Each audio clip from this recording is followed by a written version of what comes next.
The scent came first, wild pine and damp earth after rainfall, then sound, low murmurs and distant howls that seemed to vibrate through the floorboards beneath me.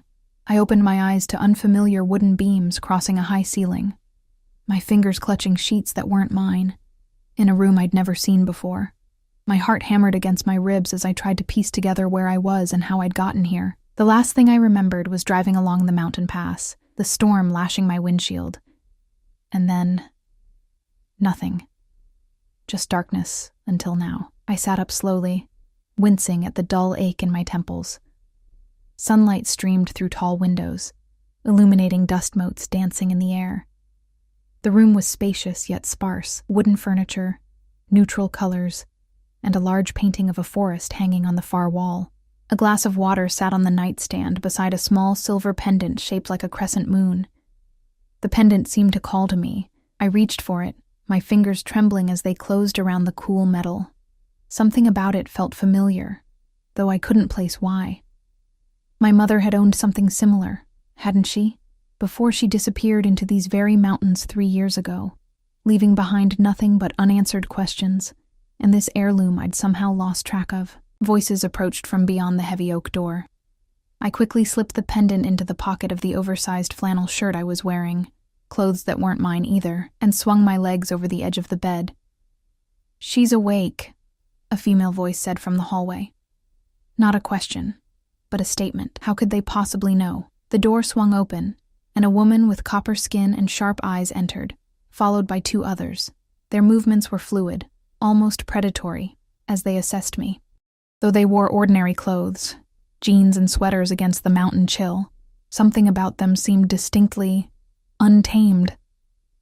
"You're safe," the woman said, though her tone carried no warmth. "I'm Serena, pack healer." Pack healer? My mind struggled to make sense of her words. Where am I? My voice sounded foreign to my own ears, raspy and uncertain. "Moonridge territory. Ethan found you unconscious after your car crashed." Serena's gaze was penetrating, searching. "You smell different now." I blinked, confusion washing over me. "Excuse me?" One of the others, a younger woman with a cascade of dark hair, leaned forward and inhaled deeply. "She's right. You're not what you were before the accident." The third visitor, a tall man with shoulders like a mountainside, stepped closer. "You're an Omega now." The word hung in the air between us. Omega. It should have meant nothing to me, should have sounded like nonsense, yet something deep within me recognized it, responded to it, like a name I'd forgotten I had. "I don't understand." My fingers curled around the edge of the mattress. "What happened to me? What's an Omega?" Serena's expression softened marginally. "The accident changed you. Sometimes trauma can trigger a dormant shift in humans with certain ancestral connections." My mother's face flashed in my memory. Her warnings about these mountains, about the full moon, about staying away. Warnings I'd ignored when I'd finally gathered enough courage to search for her. "You're saying I'm... what? A werewolf?" The words felt ridiculous leaving my lips, yet the 3 exchanged glances that sent ice through my veins. "That's impossible. Your mother never told you about your lineage, did she?" Serena asked quietly. My breath caught. "You knew my mother?" Everyone knew Isabella. The man's voice had dropped an octave. "She was supposed to be the alpha female before she fled." The room seemed to tilt around me. My mother, quiet, gentle, always looking over her shoulder, had been part of this? Part of them? "An Omega is rare," the younger woman continued, something like envy coloring her tone. "The peacekeeper, the heart of the pack. You'll feel others' emotions, calm their storms. I don't want to feel anyone's emotions," I said, standing abruptly. "I want to go home." The 3 exchanged glances again, this time with unmistakable tension. "That's not possible," Serena said flatly. "The change is irreversible, and unmated Omegas are too valuable to leave unclaimed and unprotected." "Unclaimed?" The word sent a chill down my spine. "I'm not something to be claimed. I'm a person." A commotion arose outside. Voices raised, heavy footfalls. something between urgency and deference in the tones. The three visitors stiffened simultaneously, their attention snapping to the door. "He's coming," the younger woman whispered, something like fear or awe in her voice. He must have sensed her awakening. "Who?" I demanded, but I could already feel it, a presence approaching like an oncoming storm, heavy and electric. Every hair on my body stood on end as something primal inside me responded, like a tuning fork struck at precisely the right frequency. "Roman," Serena answered, stepping aside as the footsteps grew louder. "The Alpha King." The door burst open, and the world seemed to stop. He filled the doorframe completely. Tall and broad, with midnight hair and eyes like winter storms. Power radiated from him in palpable waves that made the air thick and heavy. A jagged scar ran from his temple to his jaw, somehow making his severe beauty more striking rather than marring it. But it wasn't his imposing presence that stole my breath. It was the way his silver gaze locked onto mine with immediate recognition, hungry and possessive, yet tinged with something that looked almost like relief. "Mine," he growled, the single word reverberating through the room and settling into my bones like it had always belonged there. The pendant in my pocket seemed to burn against my thigh. The others in the room had lowered their eyes and backed away, creating space between us as Roman stepped forward. "You don't even know me," I whispered, fighting the inexplicable pull I felt toward him. His lips curved into something too sharp to be a smile. "I've known you were mine since the moment you crossed into my territory 3 days ago. I've been waiting for you to wake up." He reached out, his fingertips hovering just shy of my face. "Waiting for you to become what you were always meant to be." I stepped back, bumping against the bed frame. "I'm not yours. I'm not anyone's. I came here looking for my mother, not whatever this is." Something flashed in his eyes, surprise, perhaps even respect at my defiance. Behind him, I heard Serena's sharp intake of breath. "No one denied the Alpha," her reaction seemed to say. "Isabella's daughter," Roman said thoughtfully. "That explains much." His gaze trailed over me, assessing. But not everything. Before I could respond, the floor beneath us trembled. Shouts erupted from somewhere outside, urgent and alarmed. Roman's posture changed instantly, all his focus shifting from me to the threat. "Border breach," he growled to Serena. "Northern quadrant. Hunters?" she asked, already moving. "Worse." His jaw tightened. "Blackwater pack. They must have sensed her too." His gaze cut back to me, intense and burning. "They cannot have her." The possessiveness in his voice should have angered me, but something else overrode that. The unmistakable scent of fear permeating the room. Not from Roman, but from the others. Even as newly awakened as I was, I could sense their terror at the mention of Blackwater. "What's happening?" I asked, my voice steadier than I felt. Roman's expression darkened. "War." He reached for me again, and this time, his warm fingers wrapped around my wrist, sending a shock of sensation up my arm. "And you've just become its most valuable prize." I wanted to pull away, to run, to reject everything about this impossible situation. But the pendant in my pocket seemed to pulse in time with my heartbeat, and some new instinct whispered that I'd been running my entire life. Maybe it was time to finally face what I'd been running from. As Roman pulled me toward the door, toward the sound of chaos unfolding, one certainty crystallized in my mind.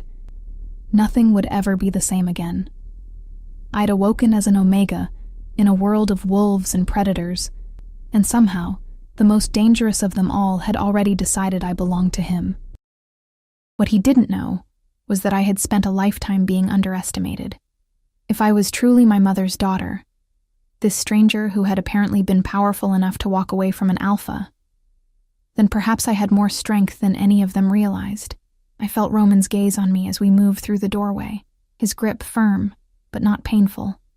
"Stay close to me," he commanded softly, and despite every rational thought screaming against it, I did.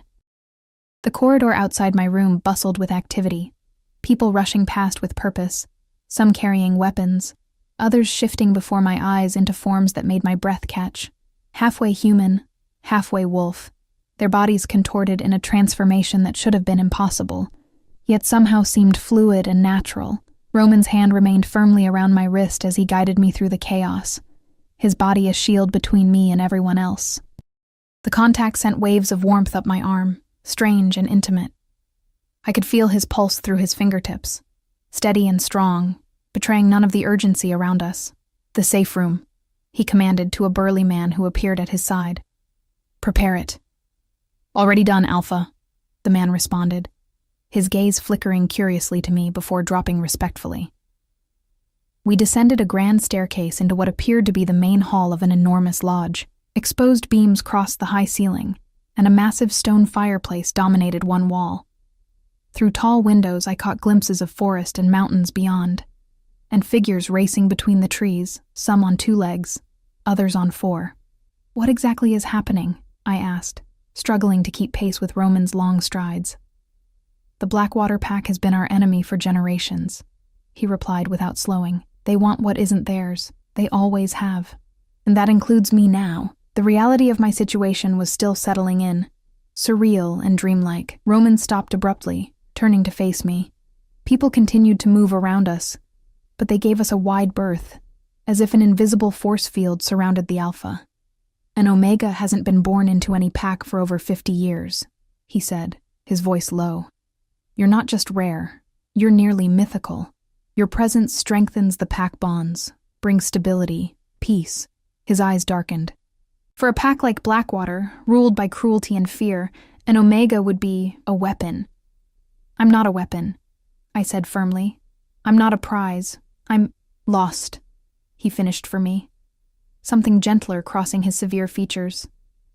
"Searching for your mother. I know." The mention of my mother refocused me. "You said everyone knew her. Is she—" A tremendous crash interrupted us as the massive front doors of the lodge burst open. A group of bloodied warriors staggered in, carrying an injured pack member between them. The scent of blood hit me like a physical force, and with it came waves of pain and fear that weren't my own. I gasped, doubling over as unfamiliar emotions flooded through me. Panic, agony, desperation. They washed over me in relentless waves. "Breathe," Roman commanded, his hand moving to the small of my back. "This is part of what it means to be an Omega. You feel their pain." "Make it stop," I whispered, fighting the urge to vomit. "You can help him." Serena appeared beside us, her earlier coolness replaced by urgent need. "Come." Before I could protest, she was guiding me toward the injured man they'd laid on a table. His chest rose and fell in shallow, labored breaths, blood soaking through his torn shirt from what looked like claw marks. Up close, his pain hit me even harder, making my vision swim. "Put your hands on him," Serena instructed. "Just focus on calm, on peace." "I don't know how to do this," I protested. "Your instincts do," Roman said from behind me, his presence solid and unwavering. Hesitantly, I placed my trembling hands on the man's shoulders. His skin burned beneath my touch, and his agony threatened to pull me under. But then something shifted. A connection opened between us, and I found myself sending calm through that connection, like cool water over flames. The man's breathing slowed, his features relaxing. The pain didn't disappear, but it receded enough that Serena could begin treating his wounds. "Thank you, Omega," he whispered, his eyes fluttering open to meet mine with reverence I didn't deserve. I pulled my hands away, stunned by what had happened. "I didn't do anything. I just—" "You eased his suffering," Roman said quietly. "That's the gift of an Omega, a gift I never asked for," I wanted to say. But the words died in my throat as I saw the gratitude in the injured man's eyes. "Alpha," a voice called from the doorway. A woman stood there, her clothes torn, blood streaking her face. "They're regrouping at the northern border. At least 30 of them." Roman's expression hardened again. "They brought their full strength. They must have been watching, waiting for her to turn. How could they know?" I asked. "A traitor," Serena said grimly, not looking up from her work. "Someone's been feeding them information." Roman's hand returned to my arm, guiding me away from the makeshift medical area. "You need to be somewhere secure. If Blackwater breaches our defenses—" "I want to help," I interrupted, surprised by my own words. He studied me, conflict evident in his expression. "The best way you can help is by staying safe." "That's not what my mother would have done, is it?" I challenged. The words were a shot in the dark, but from the way his jaw tightened, I knew I'd hit my mark. Isabella was born to this life, he countered. You've been an Omega for less than an hour, and already helped save that man's life, I pointed out. Newfound confidence rising within me, the silver pendant in my pocket seemed to grow warmer, almost pulsing against my thigh. Tell me about my mother, please. Roman's gaze flicked to the chaos around us, then back to me. Now isn't the time. It might be the only time, if those Blackwater wolves are as dangerous as everyone seems to think. I held his gaze, refusing to be intimidated despite the power radiating from him. Something like respect flickered across his face. Your mother was supposed to be my father's mate, he said finally. She was an alpha female, strong, fierce, beloved by the pack. But the night before their bonding ceremony, she disappeared. His voice hardened. Many believed she betrayed us, ran to Blackwater. Others thought hunters had taken her. She never mentioned any of this, I said, struggling to reconcile this image with the quiet, cautious woman who'd raised me. She was always afraid, always looking over her shoulder. With good reason, Roman replied. If either Blackwater or our pack had found her with a half-grown daughter who might inherit her powers. Another crash interrupted us, this one closer, followed by the sound of breaking glass and snarling. Roman pushed me behind him instantly, his body tensing as he faced the threat. 3 enormous wolves burst through a side entrance, their fur matted with blood, teeth bared. Behind them came fighters, half-shifted creatures with the worst aspects of both human and wolf, their movements jerky and wrong, eyes glowing with malevolence. Blackwater, Roman growled, and before my eyes, his form rippled and changed. Where the Alpha King had stood moments before, a massive black wolf now crouched, his shoulders reaching my chest, silver eyes the only feature recognizable from his human form. He lunged forward, meeting the first attacker with a force that shook the floor beneath my feet. Around me, others were shifting too. Roman's pack members transforming to defend their home. The sounds of combat filled the air. Snarls, screams, the wet sound of teeth sinking into flesh. I backed against the wall, terror freezing me in place as I watched Roman fight. Despite being outnumbered, he moved with lethal precision, taking down one attacker after another. But even as I watched, more Blackwater wolves poured in through the broken entrance. Something sharp clawed at my senses. A bitter smell, acrid and chemical. The Blackwater wolves were different, I realized. Wrong, somehow. Their movements were too erratic, their eyes too wild. They're drugged! Serena appeared beside me, pressing a silver knife into my hand.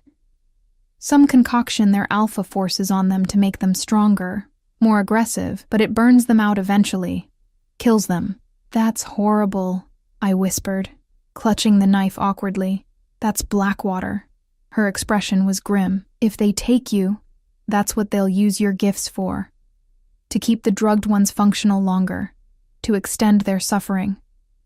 The thought made bile rise in my throat. I clutched the pendant in my pocket with my free hand, drawing strength from its familiar contours. Across the room, Roman dispatched another attacker, but not before sharp claws raked across his flank, drawing blood. I felt his pain like a blow to my own body, making me gasp. Focus, Serena commanded. Use your connection to him. Support him. I don't know how, I said desperately. The same way you helped the injured fighter. Reach for him with your mind. It sounded impossible, but I closed my eyes, trying to find that same thread of connection I'd felt earlier. For several heartbeats, there was nothing. Then, suddenly, I felt him. A presence so powerful it nearly overwhelmed me. Roman's consciousness burned like a bonfire, fierce and protective, fueled by rage and something else. Something tied to me.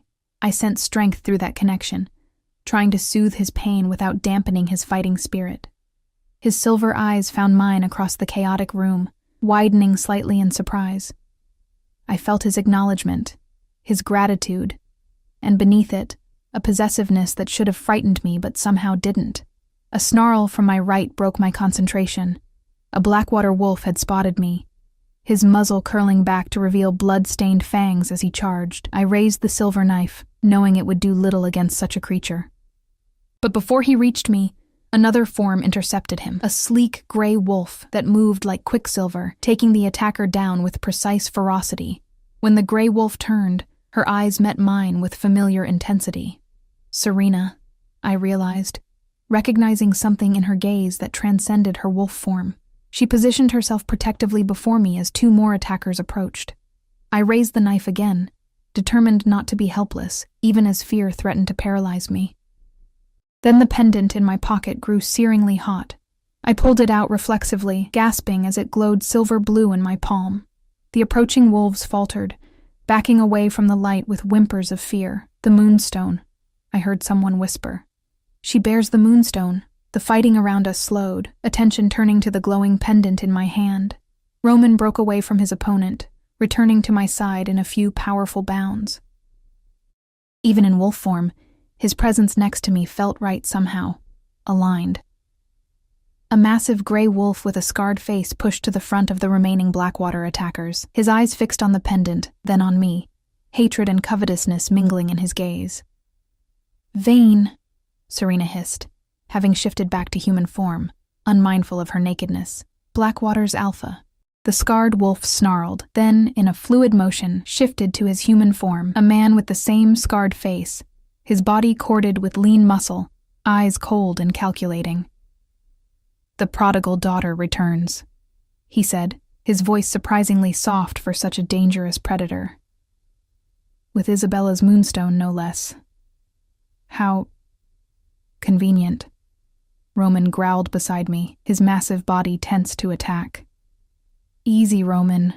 Vane smiled, revealing teeth that remained oddly sharp even in human form. "I'm simply here to welcome the Omega home. After all," his gaze slid back to me, "she belongs with her mother's chosen pack."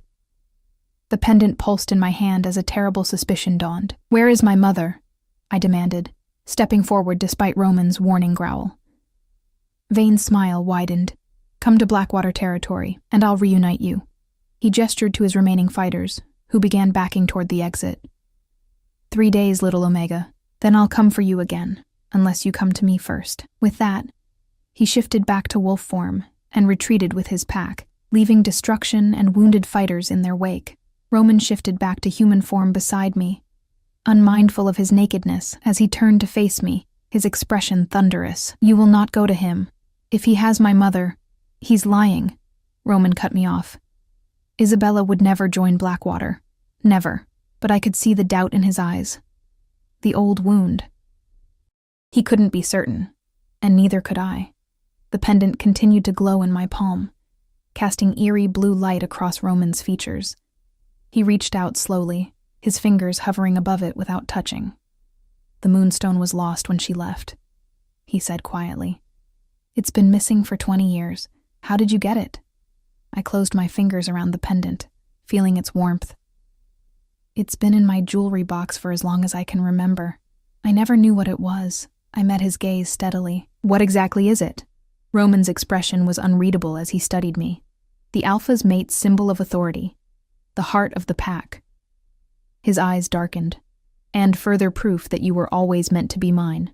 Night fell over the Moonridge territory, bringing with it a tense quiet that felt more dangerous than the chaos of the attack. The wounded had been treated, the dead honored, the destruction catalogued with grim efficiency. Through it all, I remained at the center of attention, pack members approaching to introduce themselves with reverence in their eyes, their emotions washing over me in waves I was still learning to navigate. Roman had reluctantly left my side to coordinate patrols and defenses, though I felt his awareness of me like a tether between us, stretching but never breaking. In his absence, Serena had taken responsibility for me, leading me through the lodge that served as the pack's central gathering place. "You need to eat," she said, guiding me toward a large dining hall where tables were being filled with food brought by pack members. "The change burns through energy, and you've been using your gifts." I followed her numbly, the events of the day catching up with me. My body ached with exhaustion, yet my mind raced with questions. The moonstone pendant now hung around my neck, its glow having faded to a subtle shimmer that only appeared when touched directly. How can I be this thing, this Omega, when I never even knew werewolves existed until today? I asked as Serena filled a plate for me. Shouldn't there have been signs? Serena's expression softened slightly. There probably were. Heightened senses, unusual empathy, dreams of running beneath the moon. She studied my face. Your mother would have recognized them and likely tried to suppress them.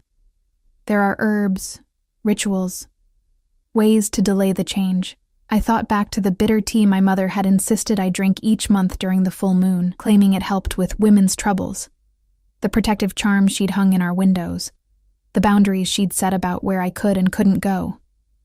She was trying to protect me from this life, I murmured. Or trying to keep you from your destiny, Serena countered, her tone neutral. Eat. We can debate Isabella's motivations later. I picked at the food without tasting it, watching the pack members around us. Despite the day's violence, there was something beautiful in their interactions. An easy familiarity, a sense of belonging I'd never experienced.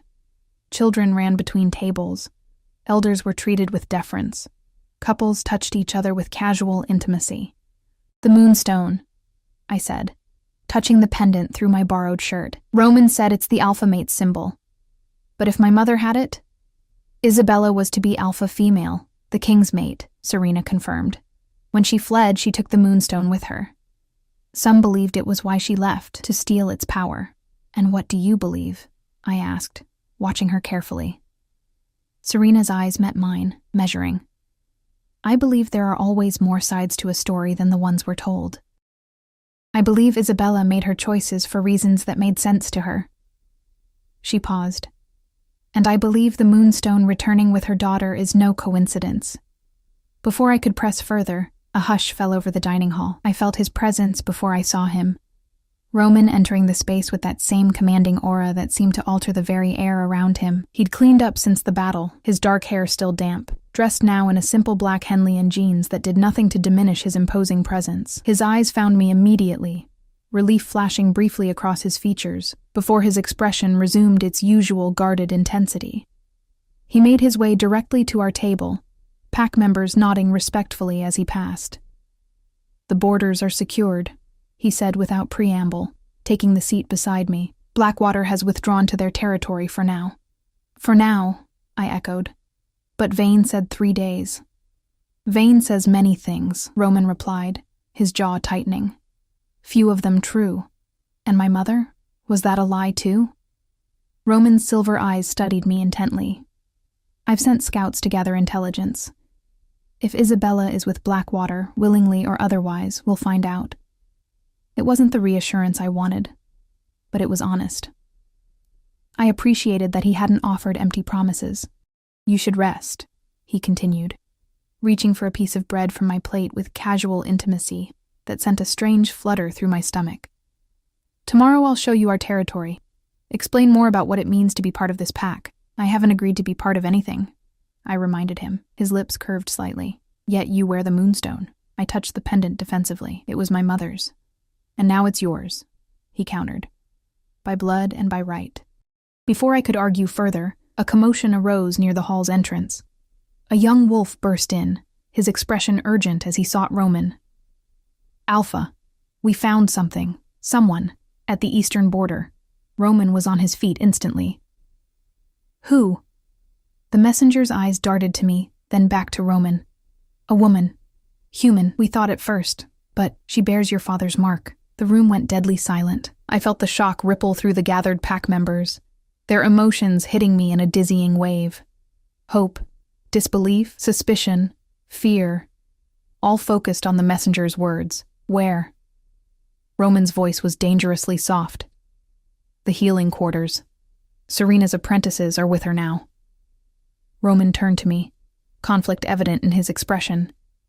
Stay here, he commanded, then more gently. Please. But I was already standing. If it's her, if it's my mother, I'm coming with you. For a moment I thought he would refuse, would exert his alpha authority to make me stay behind. Instead, he gave a curt nod, extending his hand to me. I took it, ignoring the whispers that followed us as we left the dining hall. We moved quickly through the lodge, the young messenger leading the way to a separate wing I hadn't seen before. The air here smelled of herbs and medicine, of pain and healing. Roman's hand tightened around mine as we approached a closed door where 2 guards stood at attention. "Alpha," they acknowledged, stepping aside. Roman paused, turning to face me.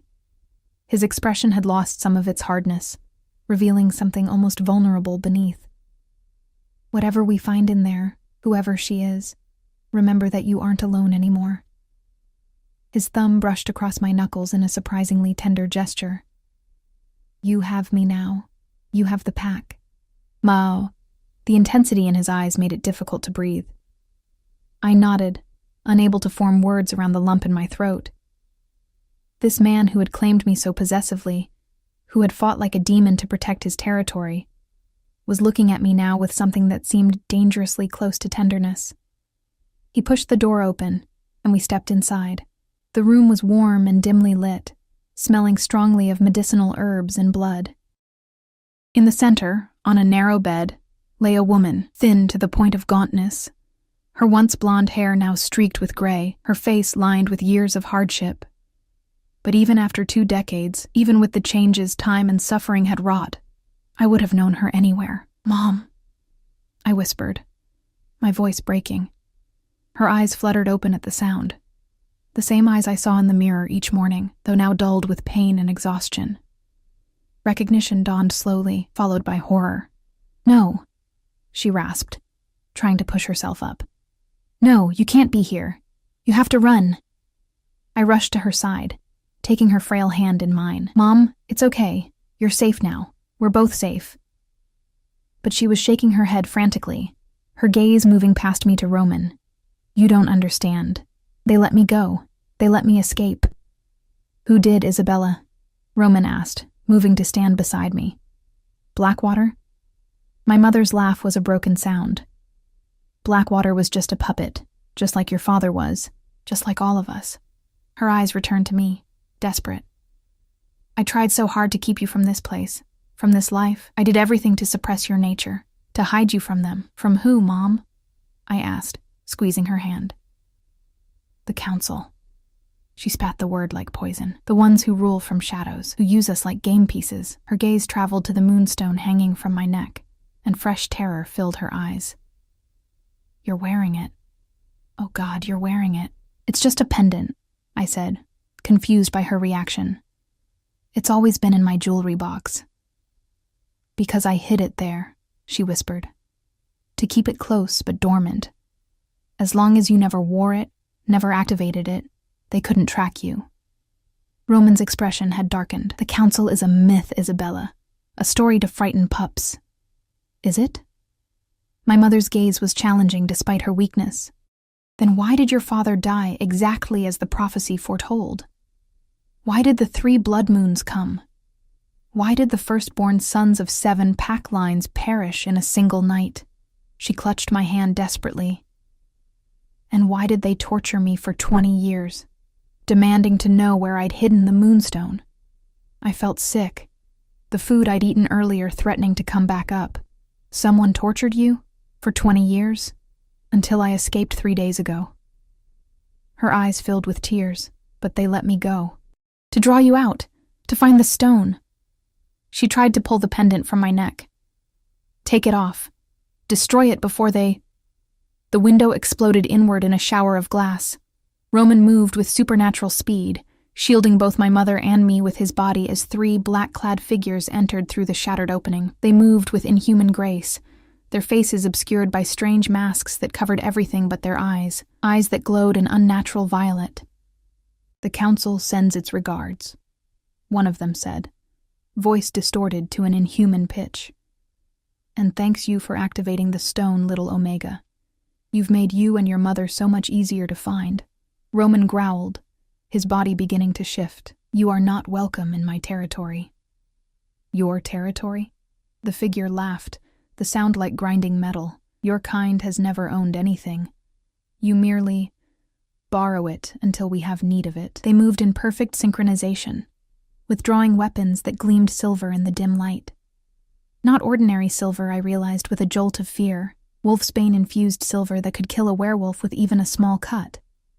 Roman lunged at them, partially shifted, his movements a blur of savage grace.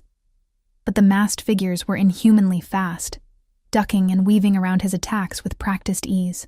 "Get Isabella out of here," Roman shouted to me between blows. I tried to help my mother stand, but she was too weak, her body trembling with the effort. "Leave me," she begged. "Run, I'm not leaving you," I said firmly. "Not when I just found you again." One of the masked figures broke away from the fight with Roman, advancing toward us with measured steps. "How touching," it said, raising its blade. "The reunion we've waited so long to witness." The moonstone at my throat grew hot suddenly, pulsing with blue light that filled the room. The advancing figure hesitated, its glowing eyes narrowing. "Impossible," it hissed. "The stone responds to her will." My mother's expression shifted from fear to fierce pride. "My daughter is more than you bargained for," she said, her voice stronger now. "More than I knew she could be." I didn't understand what was happening, only that the pendant seemed to be reacting to my emotions. My fear, my determination to protect my mother. Acting on instinct, I grasped it fully in my palm, focusing on that determination, on the newfound strength I'd discovered since waking in this new life. The blue light intensified, coalescing into a shield-like barrier between us and our attacker. The masked figure recoiled, raising an arm to shield its eyes. "Roman!" I called out. "The light! Use the light!" Somehow he understood. With a powerful leap, he drove the two figures he was fighting toward the blue glow. When they contacted the light, they screamed. An inhuman sound of agony that set my teeth on edge. Their bodies seemed to blur, to lose definition, as if the light was unraveling whatever magic held them together. "Fall back!" the third figure commanded, and with extraordinary speed, all three retreated through the window and disappeared into the night. The room fell silent save for our heavy breathing. The moonstone's light dimmed slowly until it was just a pendant again, though it remained warm against my skin. "What was that?" I asked shakily. "What just happened?" Roman's expression was grave as he shifted fully back to human form. "Something I thought was just a legend. The moonstone's true power awakening." His gaze moved from me to my mother. But only an alpha pair should be able to wield it that way. My mother struggled to sit up, her eyes never leaving my face. "Unless the Omega is also an alpha female by birth." Her voice was quiet, but clear. "Unless she's the last of a royal bloodline thought to be extinct." "Mom?" I whispered, not understanding. She smiled sadly. "I never told you about your father." "How could I?"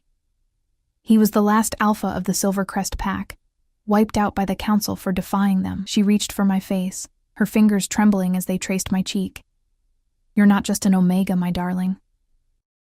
You're a royal alpha female born with an Omega's gifts, the first in 1,000 years." Roman inhaled sharply. "The balancer," he murmured. "The one from the ancient prophecy." "What prophecy?" I asked, feeling increasingly overwhelmed. "When moon and blood combine in one," my mother recited wearily. "When alpha strength and Omega heart unite, the council's reign shall be undone. That's why they hunted you," Roman said, understanding dawning. "Not just for the moonstone, but because you carried his child." She nodded, exhaustion evident in every line of her body. "I ran from your father, Roman, because I knew what our union would bring: war, bloodshed, death. I couldn't bear it." Her eyes filled with tears, but all I did was delay the inevitable. "Now the council knows she exists, knows she can control the moonstone. They won't stop coming." Roman moved closer, his hand finding mine again. "Let them come," he said, his voice deadly calm. "They've hidden in shadows too long, manipulated our kind, set us against each other." His gaze met mine, fierce and determined. "Together we can end their rule." "Together," I echoed, the word feeling right on my tongue despite the absurdity of the situation. Just days ago, I'd been a normal woman searching for her missing mother. Now I was an Omega werewolf, apparently also an alpha by birth, wielding a magical moonstone and being hunted by a shadowy council I hadn't known existed. Yet as I stood there between my newly found mother and the man who had claimed me as his own, I felt something I'd never expected. Purpose. Clarity. Belonging. The moonstone warmed against my skin, as if affirming my thoughts. "They'll come again," my mother warned. "Stronger next time, with greater numbers. And we'll be ready," Roman said, his thumb tracing circles on my hand. "The packs will unite under a true alpha pair." "You're assuming I agree to be your mate," I pointed out, though the challenge in my voice was undermined by the way my body instinctively leaned toward his. His lips curved into that almost smile again. "I'm assuming nothing. I'm hoping." His voice dropped lower, meant for my ears alone, claiming you as mine was instinct. "Earning your choice will be my privilege." The sincerity in his words caught me off guard, warming something deep within me. This fierce, powerful alpha was offering me choice, something I suspected didn't come naturally to his kind. My mother's hand tightened around mine. "Dawn comes soon," she said, her eyes beginning to droop with exhaustion. "With it, decisions." Roman nodded, stepping back. "Rest, Isabella. You're home now, under my protection." He looked at me. "Both of you." As he turned to leave, to give orders for increased security, and to spread word of what had happened, I felt the tether between us stretch again. But now I understood it better, not just his claim on me, but something more profound, a connection that had been waiting to form perhaps for generations.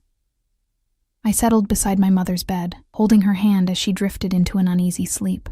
Outside, the moon hung heavy in the sky, casting silver light through the broken window. Somewhere in the distance, wolves howled. Roman's pack, I realized, calling to each other, warning their enemies, protecting their territory. Their territory. Our territory. I touched the moonstone, feeling its dormant power humming beneath my fingertips. In just one day, everything I'd believed about myself and my life had changed. I'd awakened as an omega in a werewolf pack, unaware the Alpha King had already chosen me. Now I understood why, not just instinct or possession, but prophecy. Destiny. The thought should have terrified me. Instead, I found myself wondering what tomorrow would bring, and how it would feel to stand beside Roman as his equal, his partner in the battles to come. Not just his chosen Omega, but his chosen queen. Dawn painted the mountains in hues of lavender and gold as I stood on the balcony outside Roman's private quarters. He'd insisted I stay there after the attack. The safest place in the territory, he'd claimed, though I suspected his motivations weren't entirely about security. My mother had been moved to an adjoining room, where Serena watched over her, administering healing herbs and monitoring her recovery. I hadn't slept. How could I, with everything I'd learned? Instead, I'd spent the night poring over ancient texts Roman had provided, histories of the werewolf packs, legends of the council, and the complete prophecy my mother had quoted only in part. The full verse was more ominous than I'd expected. When moon and blood combine in one, when alpha strength and omega heart unite, the council's reign shall be undone. But only through the greatest sacrifice. The chosen pair must bleed as one. To break the bonds of endless night, the greatest sacrifice part troubled me deeply, as did the references to bleeding in bonds. But what unsettled me most was how right it felt, how the words seemed to resonate with something deep within me, as if my body had always known what my mind was just discovering. "You should be resting," Roman's deep voice came from behind me. I turned to find him watching me from the doorway, his powerful frame silhouetted against the warm light of his quarters. Despite having offered me his bed, he'd spent the night elsewhere, a gesture of respect that had surprised me. "So should you," I countered. "You fought harder than anyone yesterday." He moved to join me at the railing, his shoulder nearly touching mine. "Alpha healing. My wounds are already gone." I glanced at him sideways. In the soft morning light, his severe features seemed less harsh, almost vulnerable. The scar that ran along his jawline caught the sunlight, and I found myself wondering how he'd gotten it, and why it hadn't healed with his alpha abilities. "I read the prophecy," I said. "The full version." Roman nodded, his eyes on the forest spread below us. "I thought you might." The greatest sacrifice, I quoted. That doesn't sound promising. His lips curved slightly. Prophecies are rarely straightforward. What seems like sacrifice might be something else entirely. Like what? Like surrender, he said quietly. Like letting go of what we think we know, what we think we want, to embrace something greater. I studied his profile. This man who had claimed me so possessively just yesterday, yet now spoke of surrender. Is that what you're doing? Surrendering? His silver eyes met mine, intense and unguarded. Every moment since I first caught your scent on the wind. He turned fully toward me. I was raised to believe an alpha never bows, never yields, never shows weakness. Yet here I am, hoping for the favor of an omega, who challenges every command, who questions every tradition. Is that a complaint? I asked, raising an eyebrow. An admission, he corrected, his voice dropping lower. That you've brought me to my knees without even trying. The confession stole my breath. This powerful alpha, admitting weakness. For me. The moonstone warmed against my skin, responding to the surge of emotion his words evoked. I don't know how to be what everyone needs me to be, I admitted. An omega, an alpha female, some prophesied savior. I was just a regular woman 3 days ago. No, Roman shook his head. You were never just anything. You were always extraordinary. You just didn't know why. His certainty was both flattering and overwhelming. Before I could respond, a soft knock came at the door. Serena entered, her expression grave. Isabella is awake, she announced, and she has more to tell. We followed her to my mother's room, where I found her sitting up in bed, still frail but more alert than the previous night.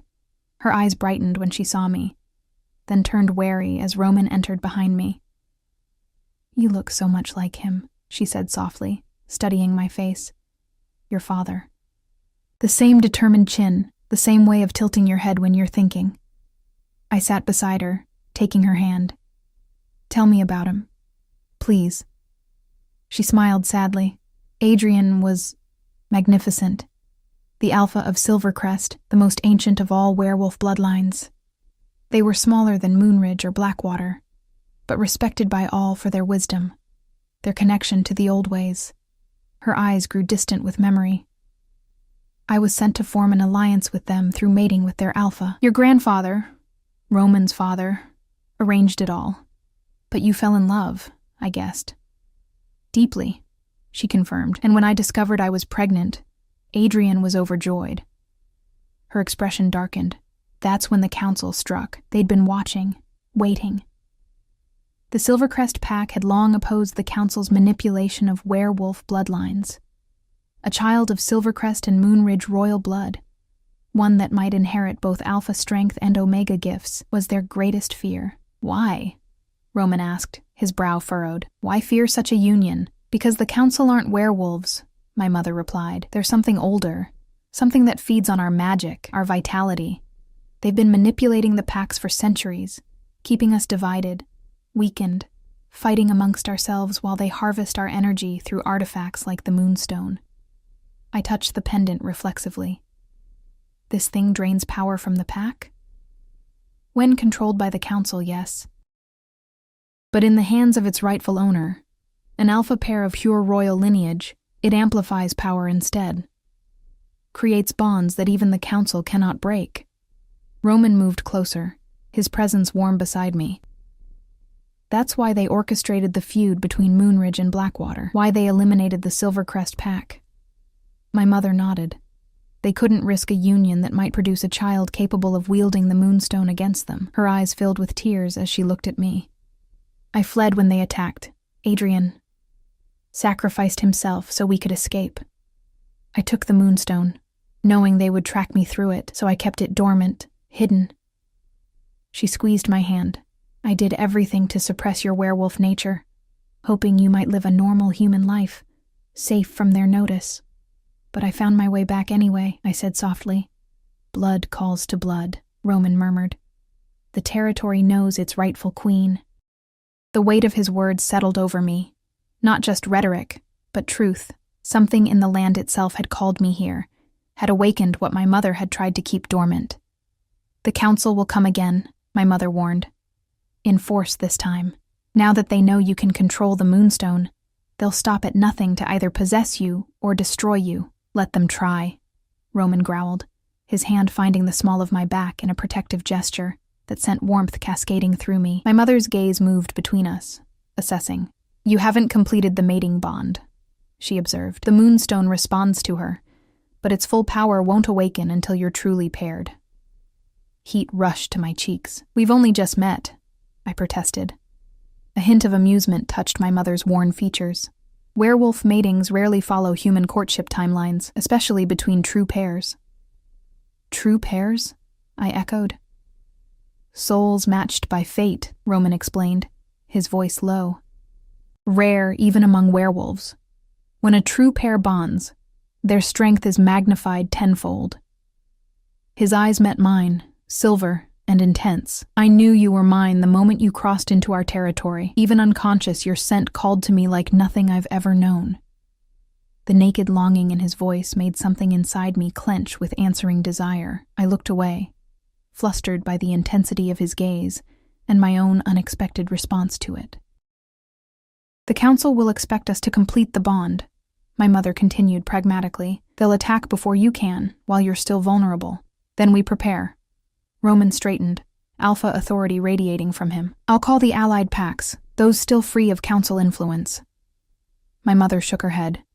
You can't trust any of them. The council has spies everywhere, even in Moonridge, a traitor. I remembered Serena's words from the previous day. We have 3 days until Vane returns, Roman said grimly. 3 days to identify the traitor, prepare our defenses, and decide our course of action. 2 days, corrected a voice from the doorway. We turned to find the young messenger from the previous night, his expression grim. Alpha, our scouts report Blackwater is mobilizing early, with reinforcements, forces wearing the violet eyes of the council's elite guard. Roman's jaw tightened. How many? At least 100 fighters. They're gathering at the border, setting up for a major offensive. They're not waiting, my mother whispered. They're coming now, while the moonstone's power is still new to you, while you're uncertain. Roman turned to me, his expression intense. I would never rush you into a mating bond. That must be your choice, freely given. He looked back at the messenger. Prepare the pack for defense, full evacuation protocols for the young, the elderly, and the injured. The messenger nodded and left to carry out his orders. Roman turned back to my mother. Isabella, can you travel? She nodded weakly. If necessary. Good. You'll go with the evacuation group. His gaze returned to me. And you? I'm staying, I interrupted. If this is about me, about us, I won't run. Something like pride flashed in his eyes. I would never ask you to run, but I need to know you'll be safe while I organize our defenses. The moonstone pulsed gently against my skin, warm and reassuring. I can help, I said, more confident than I felt. My abilities might be useful. Your abilities are still developing, my mother cautioned. Unpredictable.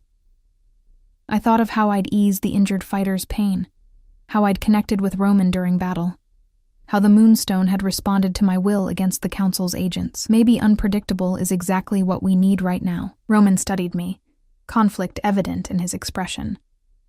Finally, he nodded. Stay with Serena. Learn what you can about your gifts. I'll coordinate our defenses and return before nightfall.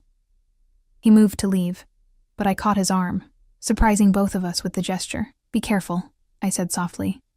We've only just found each other. I'd like a chance to figure out what that means. His expression softened, and for a brief moment, his hand cupped my cheek, his thumb tracing my lower lip in a gesture so intimate it made my heart stutter. As would I, little Omega, as would I. Then he was gone, his absence leaving the room feeling somehow emptier. My mother watched me with knowing eyes. You feel it, don't you? The pull toward him. I nodded, unable to deny it. Is it real? Or just werewolf instinct? Does it matter? She asked gently. Real and instinct aren't mutually exclusive.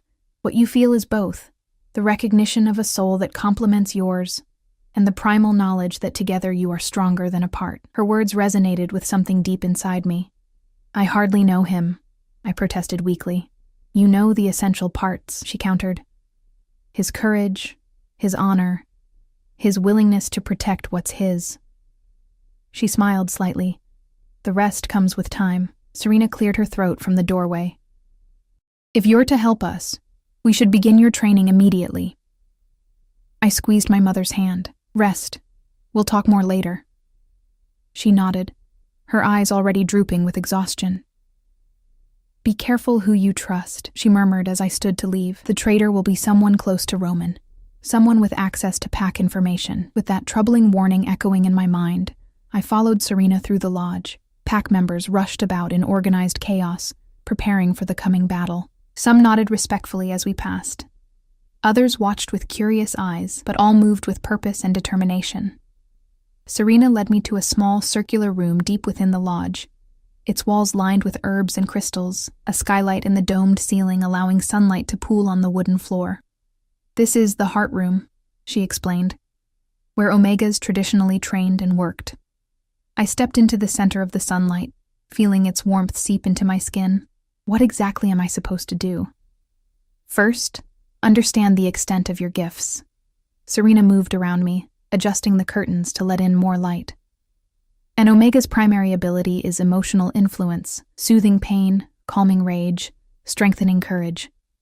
But combined with alpha blood, she shook her head in wonder.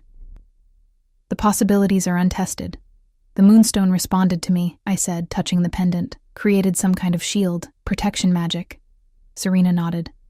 Ancient and powerful, but I suspect there's more. She guided me through exercises. First simple meditation, then more complex tasks focused on extending my awareness beyond my physical body. Hours passed as I struggled to grasp what she was teaching, frustration mounting as I failed more often than succeeded. You're fighting your instincts, Serena observed, her patience apparently inexhaustible. Stop thinking like a human, feel like a wolf. I don't know how, I admitted, running a hand through my hair. Yes, you do. Her voice softened. When you helped that injured fighter, when you connected with Roman during battle, you weren't thinking then. You were feeling. I closed my eyes, trying to recapture that state, the openness, the certainty, the connection that had flowed through me in those moments. The pendant warmed against my skin, encouraging. Good, Serena murmured.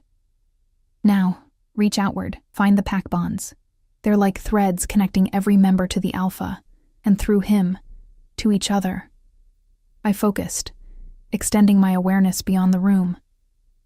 At first, there was nothing.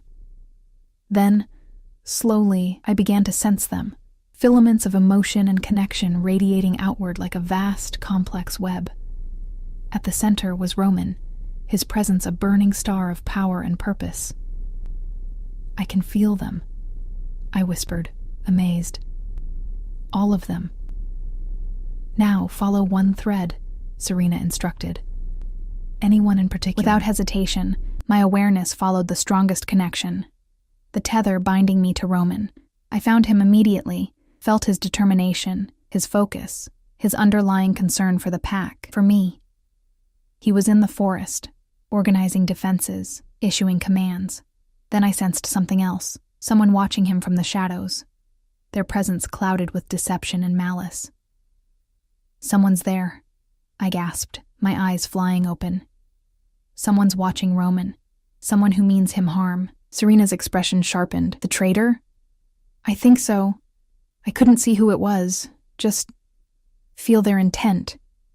Can you find that thread again? Follow it back to its source? I closed my eyes once more, seeking the malevolent presence I'd sensed. The pack bonds spread before me again. But now something was different. A thread that seemed darker than the others. Tainted. I followed it cautiously, tracing it back through the web. As I drew closer to its source, a chill swept through me. The presence at the end of that thread was familiar. Someone close to us. Someone I'd met since awakening in this new life.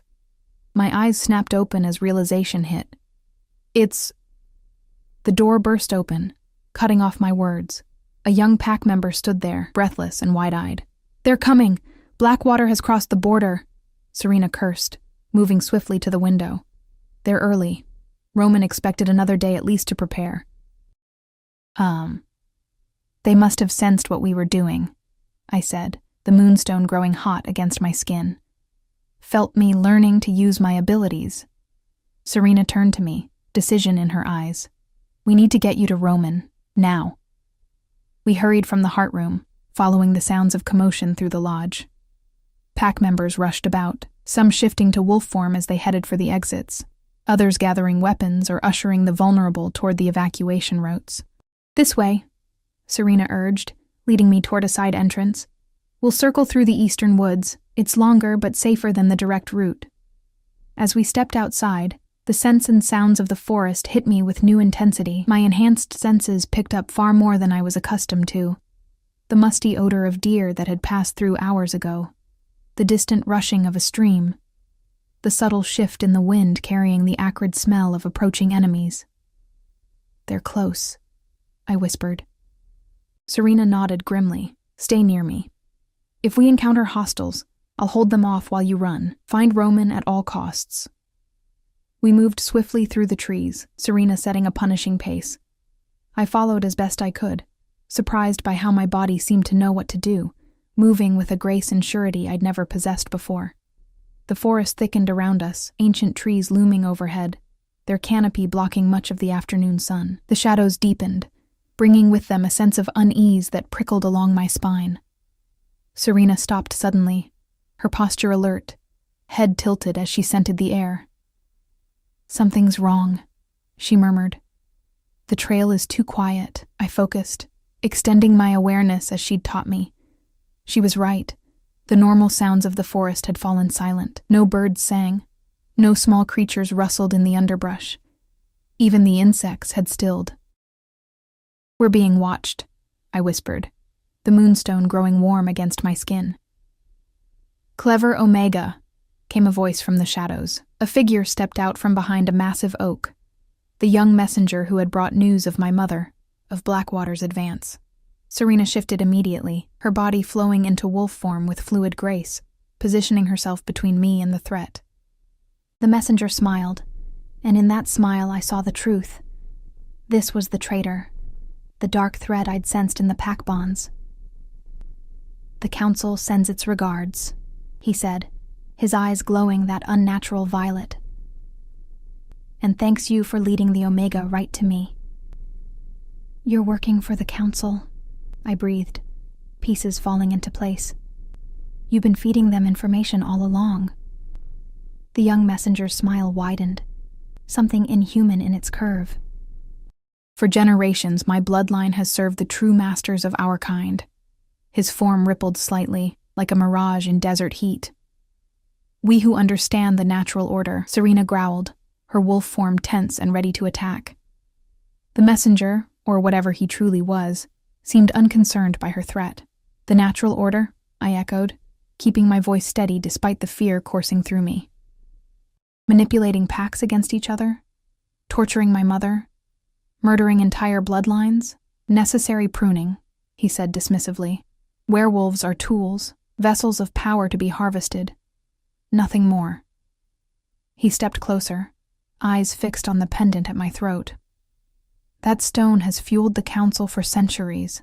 Combined with Omega energy and Royal Alpha blood, it will sustain us for centuries more. Serena lunged without warning, her powerful body aimed directly at his throat. But he moved with impossible speed, sidestepping her attack and catching her mid-leap. With a casual strength that belied his slender form, he hurled her against a massive tree trunk. The impact shook the forest, leaves raining down as Serena crumpled at its base, unmoving. "Serena," I cried, starting toward her. "She lives," the messenger said coldly. "For now. The council prefers you come willingly, but they will accept damaged goods if necessary." He extended a hand. "Come with me, and your friends will be spared further pain." I backed away, clutching the moonstone. "You're lying. The council means to drain me. Use me." "Use, yes. Drain." He tilted his head, considering. "Eventually. But not before you've served your purpose." "Which is?" "To lure every remaining royal bloodline into one place, of course." His violet eyes gleamed. "When Roman falls into our trap, When the last alpha kings and queens come to stand with him against Blackwater, the council will eliminate every potential threat in a single stroke. Horror washed over me. This whole conflict, Blackwater, my awakening, it's all been orchestrated? The council has planned this for decades, he said with chilling pride. Your mother's escape was unexpected, but in the end, it merely delayed the inevitable. Blood calls to blood, after all. You were bound to find your way here eventually. The pendant burned against my skin, responding to my mounting anger.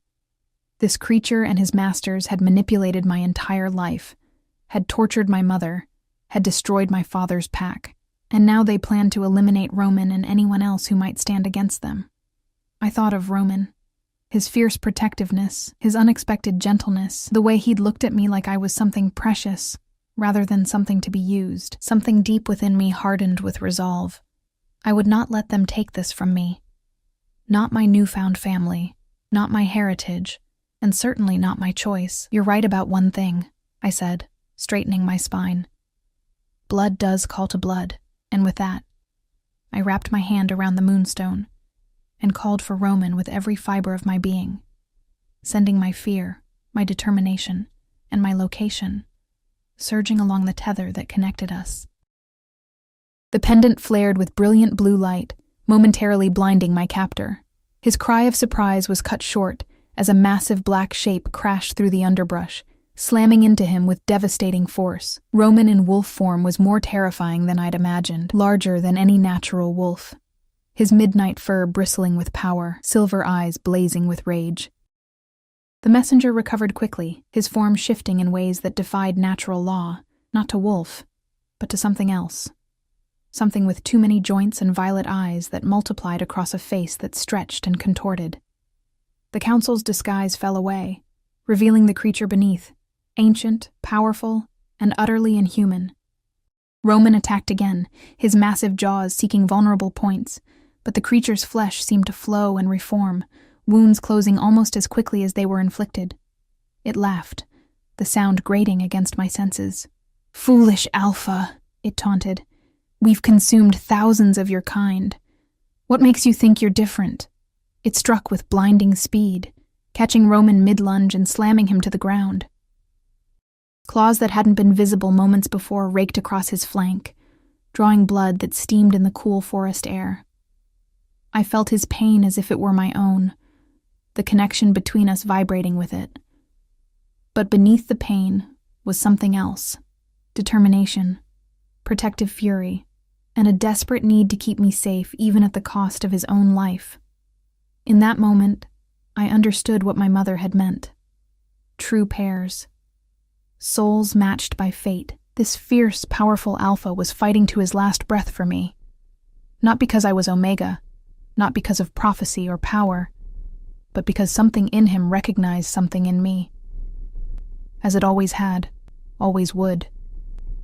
The moonstone pulsed against my palm, and I knew what I had to do.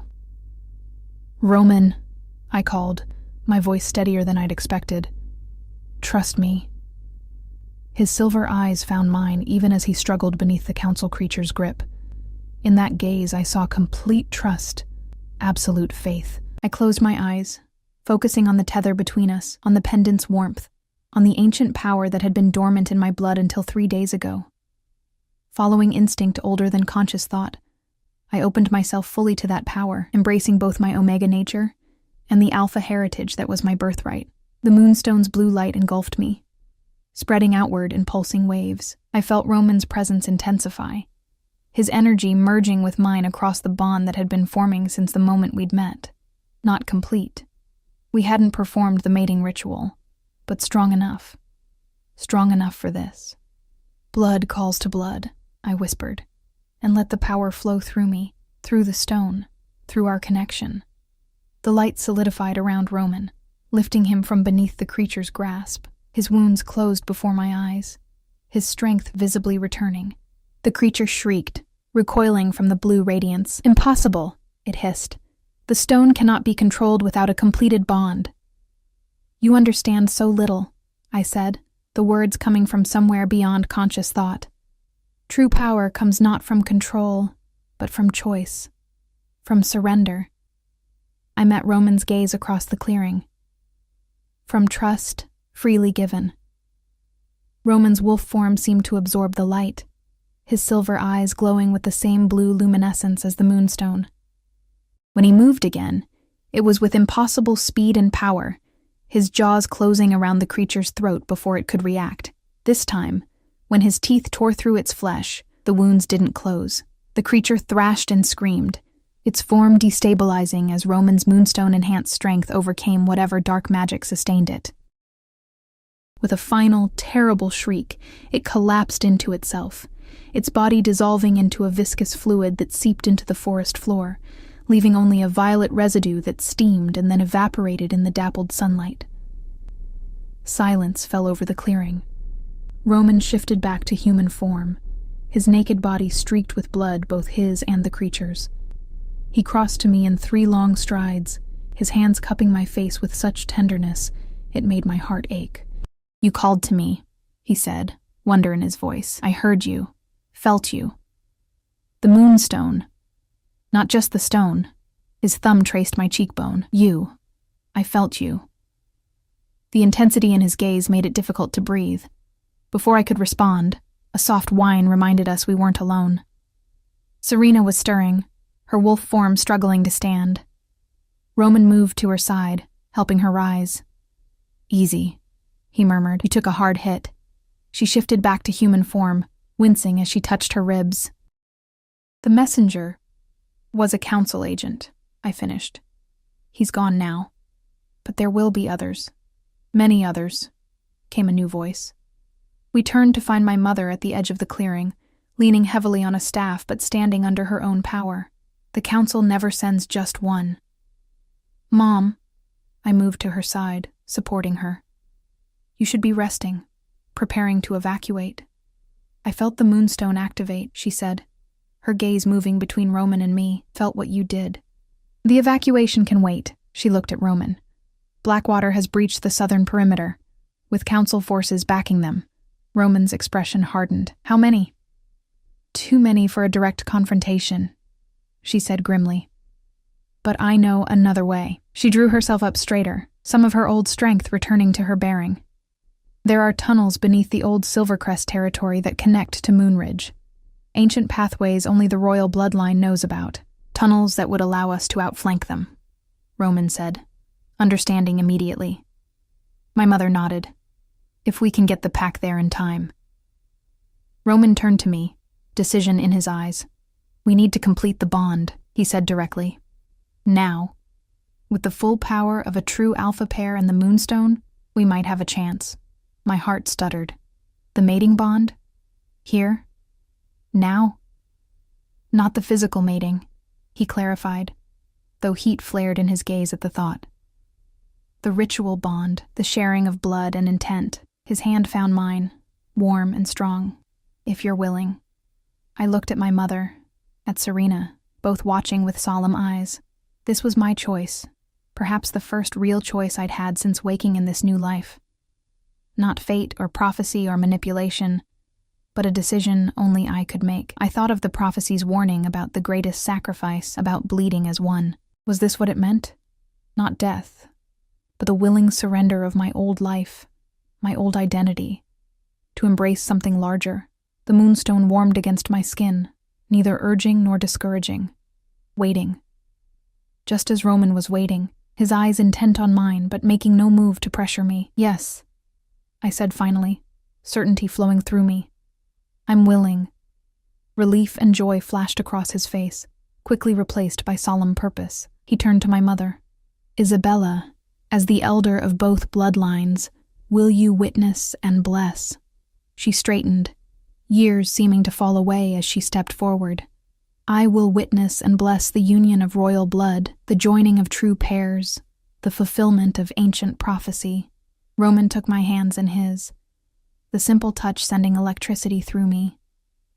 "The ritual is simple but binding," he explained softly. "We share blood, we share intent, we share the moonstone's power. Once done, it cannot be undone." I nodded my understanding, oddly unafraid. "Tell me what to do." Under my mother's guidance, we knelt facing each other in the center of the clearing. Serena gathered specific herbs and flowers, creating a circle around us. My mother took the moonstone from around my neck, holding it between us. With this stone, symbol of pack unity and royal authority, I witnessed the bonding of Roman, Alpha King of Moonridge, and... She paused, looking at me. I never even asked your name, she realized, tears springing to her eyes. Eve, I said softly. My name is Eve. She smiled, recognition in her eyes. The name we chose before you were born, you remembered. I always loved it, I said, my own eyes growing damp. Even not knowing why, she continued the ritual, the bonding of Roman, Alpha King of Moonridge, and Eve, daughter of Isabella and Adrian, heir to Silvercrest, Omega, and Alpha both. Roman's eyes never left mine as my mother guided us through ancient words in a language I somehow understood, though I'd never heard it before. When the time came, he drew a ceremonial knife across his palm, then mine, our blood mingling as we clasped hands. The moonstone, suspended between us in my mother's grasp, began to glow. First blue, then silver, then a blinding white that seemed to penetrate flesh and bone. I gasped as Roman's consciousness flooded into mine, his memories, his fears, his hopes, his unwavering certainty that I was meant to be his. In turn, I felt him receiving my thoughts, my doubts, my newfound courage, my growing affection for him. I see you, his voice whispered in my mind. I know you, and I choose you, freely and completely. I see you, I answered silently. I know you, and I choose you, freely and completely. The moonstone's light intensified until it filled the clearing, spreading outward in a wave that rippled through the forest. I felt it touch every member of the pack, strengthening bonds, healing wounds, conveying our intent and determination. And beyond our territory, I felt the council creatures recoil as the light reached them, burning away their disguises, revealing them for what they were, severing their hold on those they'd manipulated. When the light finally receded, the world seemed forever changed. I could feel Roman not just beside me, but within me, a constant presence in my mind and heart. The tether between us had become an unbreakable bond, thrumming with shared power and purpose. My mother placed the moonstone back around my neck, now marked with both our blood. It is done, she said formally, then broke into a smile of genuine joy. The bond is formed, the prophecy fulfilled. Roman helped me to my feet, his touch sending pleasant shivers through me. My queen, he said softly, reverence in his voice. My king, I replied, the words feeling right on my tongue. Serena approached, dropping to one knee before us. Alpha pair, she acknowledged. The pack feels the bond. They await your command. Roman turned to my mother. The tunnels, he said urgently. Can you guide us? She nodded. I remember the way, but we must hurry. The council will sense what we've done. Will know their agent has failed. Roman closed his eyes briefly, and I felt him sending thoughts along the pack bonds. Instructions, rally points, battle plans. The efficiency of it was remarkable. Information flowing instantly to every pack member through the Alpha's connection. Let's move, he said, opening his eyes. The pack will meet us at the Silvercrest border. As we made our way through the forest, Roman's hand firm in mine, I marveled at how different everything felt. The world seemed sharper, more vivid, more connected. Through our bond, I sensed Roman's thoughts, his fierce determination, his strategic planning, and beneath it all, a deep current of tenderness when he thought of me. You're adapting quickly, his voice murmured in my mind. I have an excellent teacher, I replied, squeezing his hand. The journey to the Silvercrest border passed in tense silence. Twice we detected council creatures in the forest and changed course to avoid them. Through our strengthened pack bonds, we sensed the movements of Blackwater forces, manipulated pawns in the council's game. Roman explained silently. When we reached the ancient fallen stones that marked Silvercrest territory, the pack was waiting as commanded. Nearly 200 wolves and half-shifted fighters gathered in disciplined formation. They parted as we approached, heads bowing in recognition of their alpha pair. They feel different, I whispered to Roman. Stronger.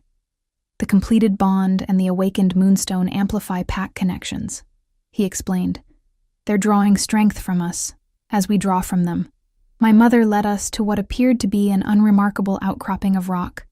With trembling fingers, she traced a pattern invisible to any eye but a Silvercrest royal's. The stone shimmered, then seemed to melt away, revealing a dark passageway leading beneath the earth. These tunnels were created during the First Council Wars, she explained, when all packs still stood united against them.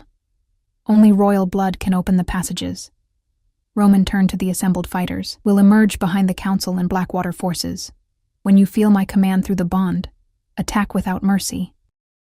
Show no quarter to the violet-eyed ones. They're council, not werewolf, and cannot be reasoned with. He looked at me, a question in his eyes. Ready? I nodded, drawing strength from our connection. Ready. We descended into the tunnels, my mother leading the way with Roman and me directly behind her, the pack following in silent formation. The passageways were ancient but solid, marked with symbols that seemed to glow faintly as we passed. I felt the weight of history pressing down. Generations of werewolves who had walked these paths before us, fighting the same enemy we now faced. After what seemed like hours of navigating the twisting tunnels, my mother stopped, placing her hand on another marked stone. We're directly behind where they've gathered, she whispered. This will open into a ravine that provides perfect cover for an ambush. Roman turned to the assembled pack. Remember, council creatures first, Blackwater second. Many of Blackwater's fighters are drugged, manipulated. Subdue if possible, kill only if necessary. You're showing mercy to our enemies? I asked through our bond, surprised. I'm following my queen's compassion, he replied, warmth in his mental voice. I felt your concern for them through the bond. His understanding, his willingness to adapt his battle strategy to accommodate my empathy, touched me deeply. My mother activated the stone door, which slid open silently to reveal a steep ravine, bathed in the golden light of late afternoon. Above us, we could hear the sounds of Blackwater and council forces preparing for their assault on the Moonridge Lodge, unaware that the pack had already evacuated, that their prey was now behind them. Roman shifted to wolf form, his massive black shape even more impressive than before, power radiating from him in palpable waves. Through our bond, I felt his battle focus, his protective instinct, his absolute determination to end the council's threat once and for all. Without conscious thought, I found myself shifting too, my first full transformation. There was a moment of disorientation as my body changed, bones reshaping, senses sharpening even further. When it finished, I stood beside Roman in wolf form. Smaller than his massive bulk, but sleek and powerful, my fur a pale golden color that seemed to catch and hold the sunlight. Beautiful. Roman's voice caressed my mind. Just as I knew you would be. Through our bond, he sent the command to attack. As one, the pack surged forward, a coordinated wave of fur and fang and focused fury. We crested the ravine to find the enemy forces completely unprepared.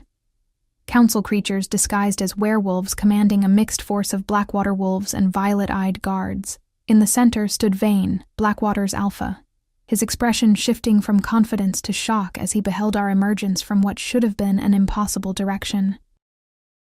The battle that followed was both terrible and beautiful, the coordinated precision of our pack flowing like water around obstacles, targeting the council creatures first as commanded. The moonstone at my throat, somehow still there despite my transformation, pulsed with power that spread through our ranks, strengthening, healing, connecting. Roman and I fought side by side, our movements perfectly synchronized through the bond, each aware of the other's position and intentions, without need for communication. When one council creature nearly flanked him, I was there to intercept. When three surrounded me, he cleared a path to my side with devastating efficiency. Across the battlefield, I spotted Vane engaged with several of our fighters. Through the moonstone's enhanced perception, I could see what others couldn't. The subtle violet glow at the base of his skull, the sign of council control. Not a willing conspirator, but a puppet. His aggression artificially inflamed by council manipulation. Roman, I sent through our bond. Vane is being controlled, like the others. His silver gaze found mine across the chaos. Can you free him? I didn't know if I could, but I had to try. Fighting my way toward Blackwater's alpha, I called on the Moonstone's power, channeling it through my Omega abilities. Not to soothe or calm, but to cleanse, to sever the parasitic connection I could now perceive. When I reached him, Vane snarled and lunged for my throat. I dodged, then pressed my muzzle directly to the violet glow at the base of his skull. The Moonstone flared, its light burning through fur and flesh to reach the Council's control mechanism beneath. Vane howled, not in rage but in agony, then relief as the Council's hold shattered. He collapsed, his body convulsing briefly before growing still. For a terrible moment, I feared I'd killed him. Then his eyes opened, clear of the drug-induced frenzy that had driven him before. "Thank you," his voice whispered in my mind, weak but lucid. Around us, the battle was turning decisively in our favor. With each council creature that fell, more Blackwater wolves were freed from control, many turning immediately to help us against their former masters. The pack bonds extended, encompassing these new allies in a network of mutual support and shared purpose. At the center of the battlefield, Roman confronted what appeared to be the Council's leader, a creature whose disguise had partly melted away, revealing iridescent scales beneath the approximation of human flesh. They circled each other, both bloodied, both dangerous. I fought my way to Roman's side, arriving just as the Council leader launched a final, desperate attack. Together, Roman and I met the charge, the Moonstone's power flowing through both of us, magnified by our completed bond. Our combined strength tore through the creature's defenses, through the ancient magic that had sustained it for centuries. As it died, its true form revealed itself momentarily, something so alien and wrong that my mind could barely process the sight, before it collapsed into the same viscous fluid as its agent had in the forest. Silence fell across the battlefield as the remaining council creatures, sensing their leader's death, fled into the gathering dusk. The Blackwater wolves stood uncertain, free of control, but wary of their former enemies. Roman shifted back to human form, and I followed his lead, the transformation easier this time. He stood tall and proud, bloodied but unbroken, reaching for my hand. "Blackwater wolves," he called, his alpha voice carrying across the field. "For generations, the Council has set our packs against each other, has poisoned your minds and bodies with their drugs and control. Today, that ends." Vane approached cautiously, having also returned to human form. The years of drug-induced rage had taken their toll. His body was gaunt, his movements painful, but his eyes were clear for perhaps the first time in decades.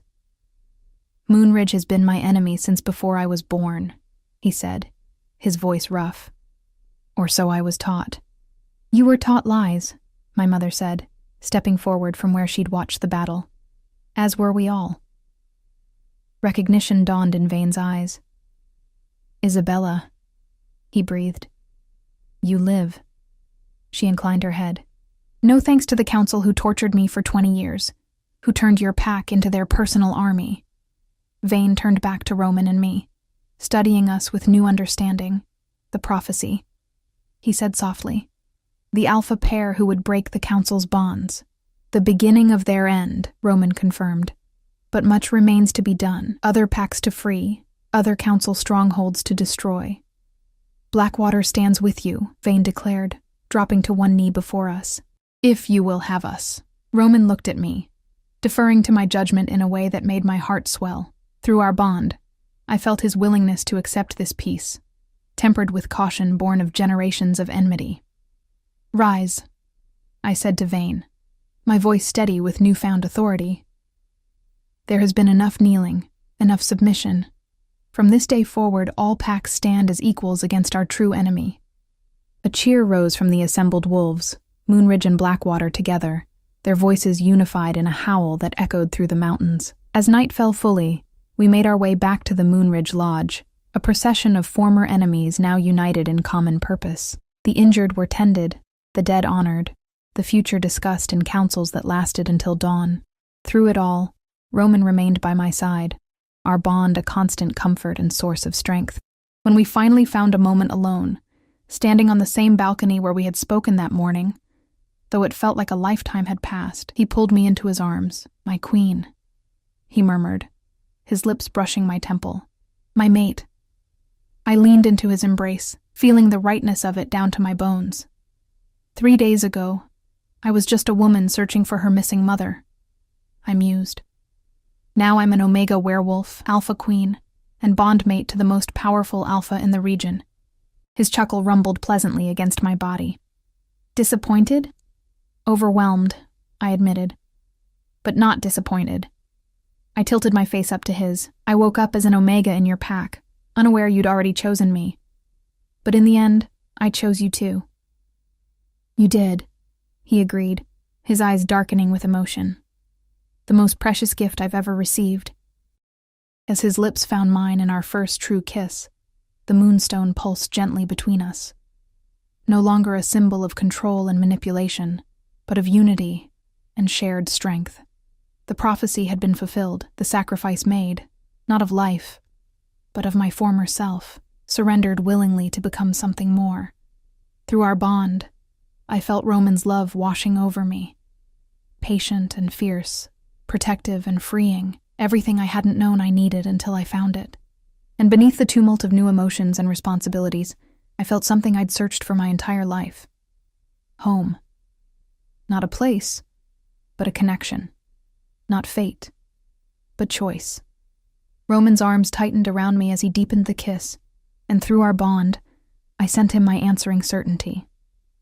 I had awakened as an Omega in his pack, but I would remain as his queen by choice, by love, by the bonds we had forged together.